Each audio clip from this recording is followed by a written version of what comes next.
So it's all about consciousness. It's a word we banter around a lot, so I'm going to attempt to scratch the surface of what it truly means, that consciousness. Because you'll hear that in these New Thought circles, we talk about, it's all consciousness. And we all accept that, but we haven't really got in depth about what it could possibly mean. And what it is our life unfolds according to our consciousness, so I do think we want to know a little bit about what it really means. So look it up in the dictionary. We find that it means, this is what it means in the dictionary: the quality or state of being aware, especially of something within ourselves, or number two, the upper level of mental life of which a person is aware as contrasted with unconscious processes. And that was a common definition of the words, but we want to take it to a deeper context of what it truly means to live a spiritual life. And it takes on a greater meaning when we understand what our consciousness is. It is not just one word. It is, it's everything. It's our beingness. It's who we are. It's the totality of our beingness that we bring to the table of our lives. What do we bring into what we call the table of our lives? And I love thinking about that word because it really, we use it a lot, but the depth of what it means is everything in the creative process, which is what we use to consciously create our lives. So over the years, my spiritual growth and understanding have deepened, and I've added aspects, I've added things too, because you know, we're always expanding. Our understanding is what's expanding. The truth is the truth. It's there. But our understanding of it is what it is that is expanding. And I believe there are 7, but I've added another one, an 8th. So we're going to have the 8th one today. I'm going to have all 8 of them, so I want to get through all of this. Today I want us to look at all 8, and as we do, I want to ask us to please ask yourself, where am I in this aspect of my beingness? So it's for us to do a personal inventory while we're here this day. Through the aspect of my being, am I creating a life of peace, fulfillment, and happiness? Not only for myself, but for others, because you know what we do affects not only us, it affects everyone around us. Does this aspect of my beingness serve me well when life throws me a curveball, as just was spoken about today? If yes, fantastic. Keep on doing it. But if the answer is not so much, or not the way I would like it, when those curveballs, and they will happen because you're living a human life, so we will have curveballs. They happen. So how am I responding to that? Well, we have a lot to cover this morning, so I want to begin right at the beginning. So who knows what the first element of consciousness is? Thoughts. Oh, thank you, the person that's holding consciousness. She's in the one mind. She's got it. Thoughts. Very good. So Marcus Aurelius, Roman emperor and philosopher, said this, which I absolutely love this. The happiness of your life depends upon the quality of your thoughts. Isn't that beautiful? The happiness of your life depends upon the quality of your thoughts. Being in a New Thought church or spiritual center, this doesn't come as a surprise to many of us because we talk about thoughts create.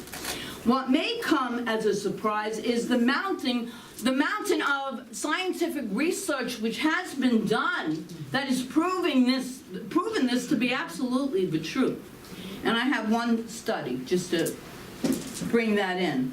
So this was done a few years ago, and it was a team of researchers at the Boston Beth Israel Deaconess Medical Center, and they recruited 66 migraine headache patients. If you've ever had migraine headaches, you know what that can be. In an attempt to quantify how much of the pain relief was from medicine and how much was due to the placebo effect, which they defined as the healing power of positive thoughts. Here's how the study works. First, the patients who require several of the migraine sufferers agreed to forego the pain relievers for several hours during one attack so that they could record their symptoms for comparison for later headaches. Anyone here had migraines in the past? Yeah. Oh my God. Yeah, me. Then you know what I'm talking about. So then each of the next 6 migraines, they were given a different pill inside of an envelope with a different message on the envelope. Sometimes they were told it was an effective migraine drug, and others they were told it was a placebo suggesting no effect, no benefit. Still other times they were told that the pill could be either one. And of course, what they were told on the envelope was not necessarily what was in the envelope. More than 450 headaches later, so praise God, I don't have it anymore.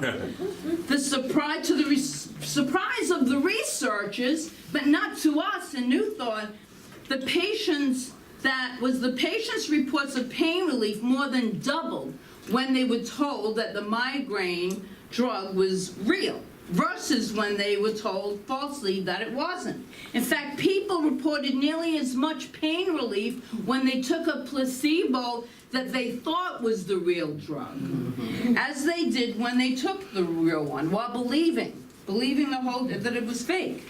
So it's all mind. Remember, mind over matter here. The lead researcher said this: the more we gave a positive message to the patient, the bigger the placebo effect was. So the first line in our Science of Mind textbook, which is a phenomenal book, I know most of you have read it. It's great to do in our foundation class because it's kind of a heady read. This is the first line. We all look forward to the day when science and religion shall walk hand in hand through the visible to the invisible. And there it is. And there it is. There are many people that don't believe this is a science. I do.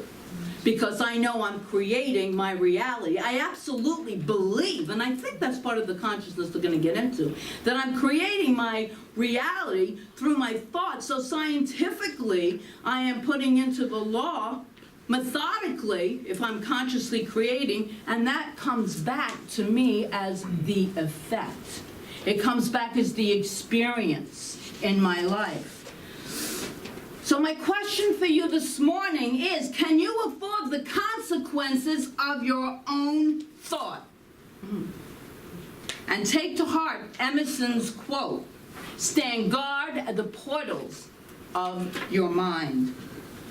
And only allow thoughts that support the life that you desire. This is consciously creating. So this is the thought part. You are in charge of the real estate between your ears. No one else. Only you.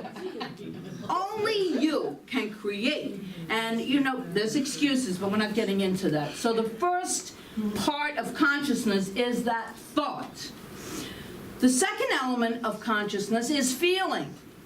Our words are very important. What we speak and say is very important, but feeling behind the words give it the juice. They give it the power. They really help manifest it in a clearer, faster, more succinct manner. What the life that we want. We all want happiness, I would think. Yes? Yes. In its every form. In Living the Science of Mind, Ernest Holmes writes this: while we admire intellect, we must realize that the intellect is not the creative factor in the universe. Rather, it is feeling that is creative.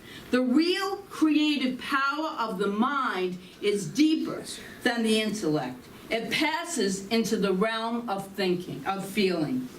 So the thought comes first, but the feeling behind that's triggered, that feeling and that word, when they're in alignment, man, do we manifest. We truly do. He also wrote this: on page 161 in Living the Science of Mind. Here is an interesting thought to speculate on. If feelings and emotions acting through the avenue of consciousness can produce havoc, what would happen if the same feelings and emotions were constructively employed? What would happen, he writes, if we can convert the energy of fear to faith, the energy of doubt and uncertainty into a feeling of belonging to the universe and being safe in it? Would not the original artist itself go forth into new creation through us? Through us. Powerful work about the power of feeling. Ernest Holm talks in depth about there's only one way that the divine can express, and that is through us, as us, fully. And when we become conscious of that, that's when we can manifest what we desire in our lives.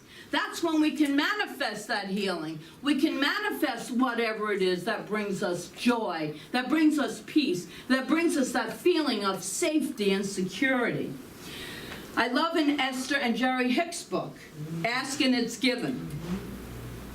They give you a scale of emotions. I've handed them out in so many classes. On page 114 in the book, and on the very bottom of it is, and this is about our alignment with our truth of our being. And at the very bottom, we know we're out of alignment because that's where the despair, the hopelessness, the depression reside. And we're not having a life of peace when we're in that bottom realm of feelings. And so we move up because there's 22 levels on that scale. That don't ignore that little kid. There are 22 levels on that scale, okay? So when we move up from fear and grief and even move into anger and overwhelm, we are moving forward. We're moving forward. It's almost impossible, almost, to go from depression, despair, to joy and love and peace. Yeah. But as I've said in the classes, it can sometimes be very easy to go from the joy and the peace into depression and despair. All we need is one phone call, one of those curveballs in life, yeah? And then we want to reach the top, is where the joy, the knowledge, the empowerment, the freedom, the love, the appreciation, they're all at the top. And we feel so good, and that's when we are in alignment with our true self. That essence of divinity, that spark of God within us. So that's total alignment. They suggest that it might be challenging for us as humans to make that leap, but our thoughts consciously chosen can take us up that ladder till we get to a place of peace. And we remain there for as long as we possibly can. And we look for the good. We appreciate. You can get there by appreciating everything that's around us, to be grateful for what's in our lives. There's always something to be grateful for. And they write this on page 115 of Ask and It Is Given.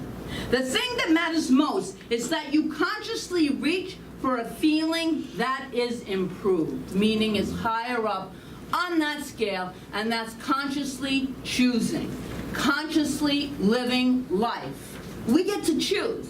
So, my friends, on a day-to-day level, how are you feeling? I guess it's rhetorical. You know within yourself.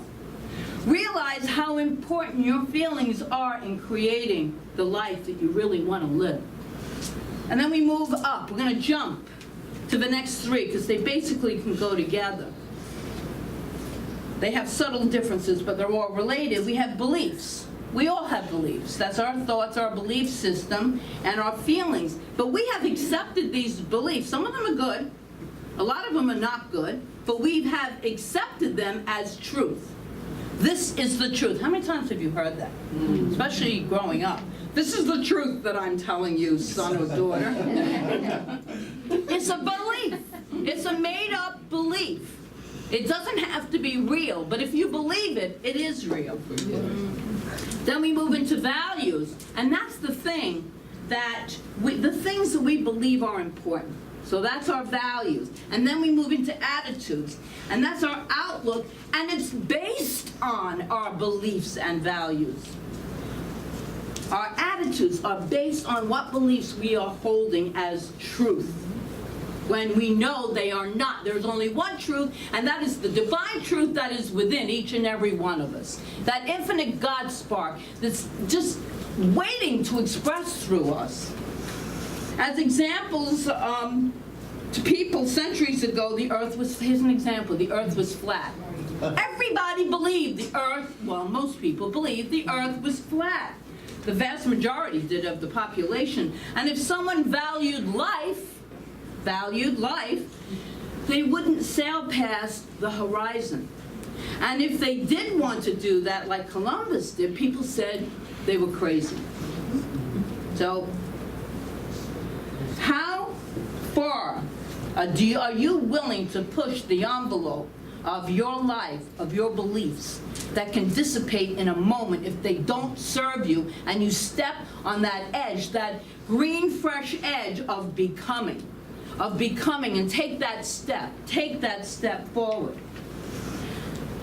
What is important for us is that our beliefs, values, and attitudes are aligned with the highest truth. And to think that it is a very important exercise now and again to really assess our beliefs. I call it doing a mind check. To go within and to, what am I thinking? You know, the body sometimes will give you all kinds of clues, like it's feeling uncomfortable, unsettled. You go within and see what could possibly be causing that, and then choose a different thought, a different way of expressing.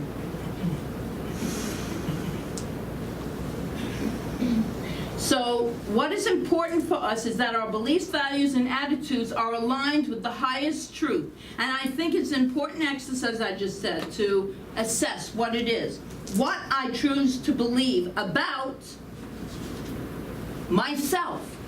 Not good enough versus I'm an amazing expression of the divine. About God. Judgmental, vengeful, or a loving divine presence. It's my choice. I get to choose. No one can tell me any longer what I need to believe. I'm choosing it. About the way a creation occurs.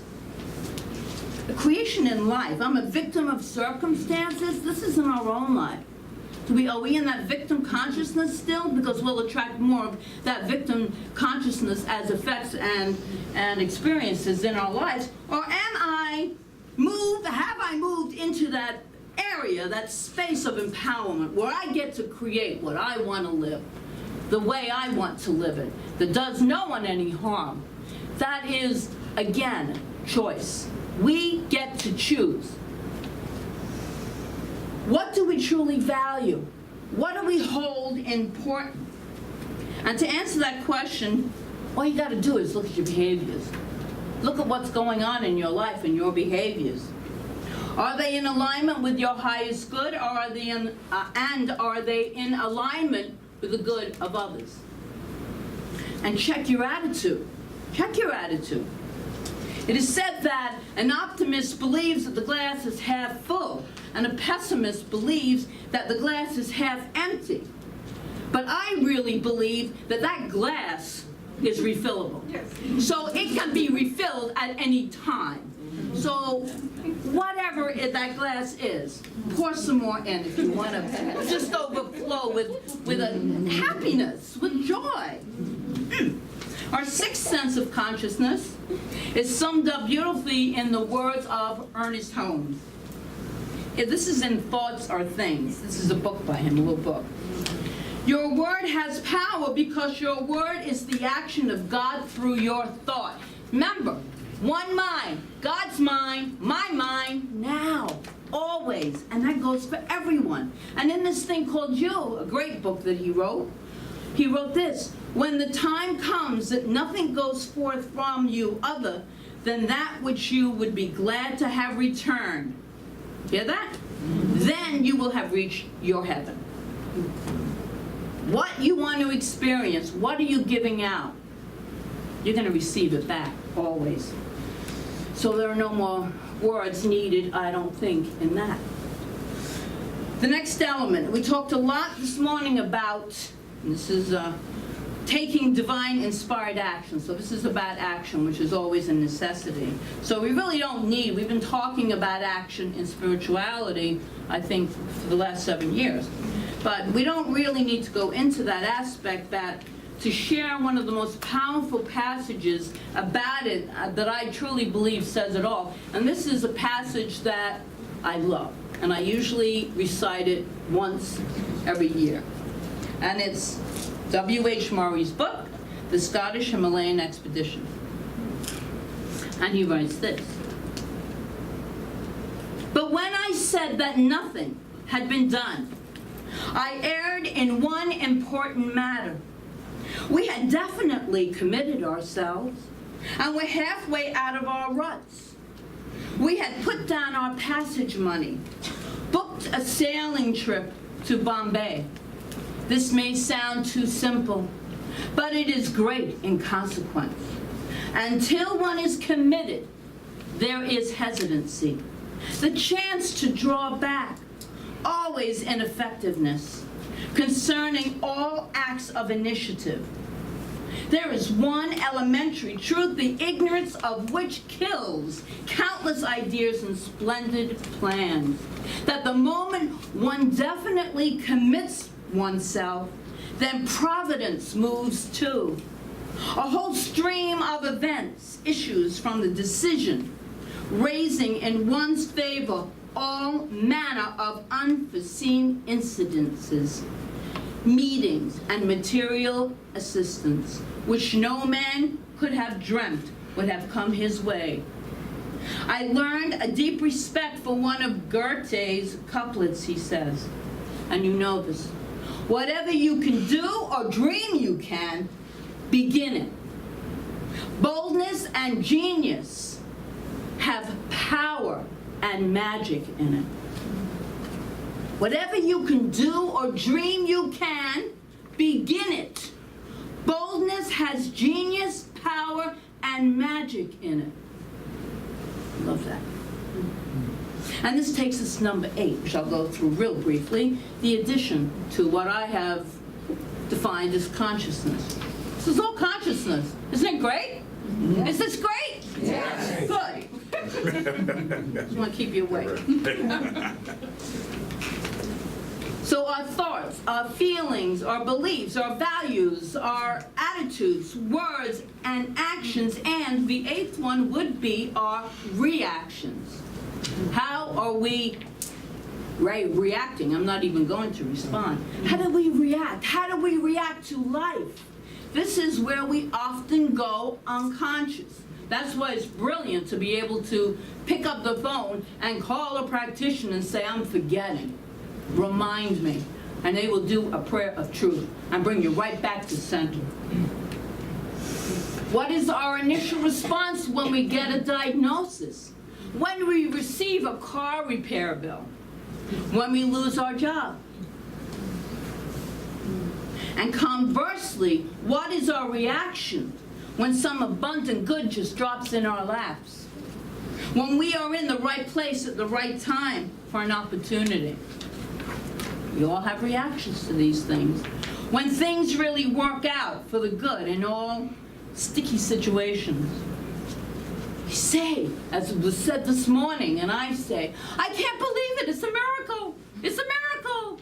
And we know that miracles are not a part of God, because God's natural activity is always taking place. It's a miracle when we stop and understand that we really aligned with that good. And so then it feels like a miracle, something so fantastic. It's usually something fantastic. We don't say it's a miracle when we get into a car accident. We don't usually jump around and say, "I can't believe it, it's a miracle." But this is good to say. I love the word miracle. I want to suggest that neither of those kinds of reactions will support your highest and best. This is important. It takes it a step further. Rather, as we move forward with calm confidence in God's great good, no matter what is going on. Yes. That's the part. Who was it? Genevieve Beran said to move ahead in life in calm confidence, calm expectancy, expecting God's divine good to take place no matter what's going on. No matter what's going on. And it is tricky, but boy, we sure reap better benefits when we remember to consciously create, and is how we shall attract and sustain the good in our lives, the divine good, and quickly recover. So we go into this tailspin, but we recover quicker because we remember the truth of our being. We remember that life often offers us hills and valleys. It's to keep that calmness, and that is not always. She even speaks thinking that excitement is not a good thing, because in excitement there is a negative to it. If you've ever gotten really excited about something, there's an opportunity in there for disappointment. I'm not going to get into that whole thing, but anyway, calm confidence. So those are our 8 aspects of consciousness, all of which combined will be a creative force in our lives. And once again, they are thoughts, feelings, beliefs, attitudes, values, words, actions, and reactions. And I want to end it with this. This is good. I think we have a little bit of a precise understanding of what consciousness is, hopefully. And I want to conclude this morning with a passage from Living the Science of Mind. So take this in, and then we're going to do something afterwards, because I really like this. Take a breath. It is certain that none of us receive as much benefit from this science as we might. We do not permit our consciousness to range in the field of greater possibilities. A certain time should be taken each day for the enlargement of consciousness. This is done by reminding our imagination that the field with which it deals is limitless, that mind is the creator and sustainer, that mind is infinite, ever available, and always responsive to us. There should never be any sense of finality in our self-discovery. This is Holmes. No matter how much good we experience today, we should expect to experience more tomorrow. Expectancy always speeds progress. Anticipation of better yet to come helps to dissolve the overload of burdens which we carry with us. We must learn to loose our consciousness. Nothing is too good to be true. Hear that? Nothing is too good to be true. The kingdom of harmony is already an ever-present reality, he writes. But as far as we are concerned, it waits to be perceived, and only as much good can come to us as we mentally receive. We must increase our receptivity, continuously extend and expand our comprehension. We should declare 100 times a day, good and more good is mine, and ever-increasing good is mine. There is no limit to the good which is mine. Everywhere I go, I see this good. I feel it. I experience it. It crowds itself against me, flows through me, expresses itself in me, and multiplies itself around me. So we're going to do that part together, because that is so good. I'm feeling it. I know. Oh my God, I'm working up. All right, if you want to do the power position, you are welcome to. If not, you can just repeat this after me. Good and more good is mine. Good and more good is mine. And ever-increasing good is mine. And ever-increasing good is mine. There is no limit to the good which is mine. There is no limit to the good which is mine. Everywhere I go. Everywhere I go. I see the good. I see the good. I feel it. I feel it. I experience it. I experience it. It crowds itself against me. It crowds itself against me. It flows through me. It flows through me. It expresses itself in me. It expresses itself in me. And multiplies itself around me. And multiplies itself around me. For this I am so so grateful. For this I am so grateful. And so it is. And so it is. Good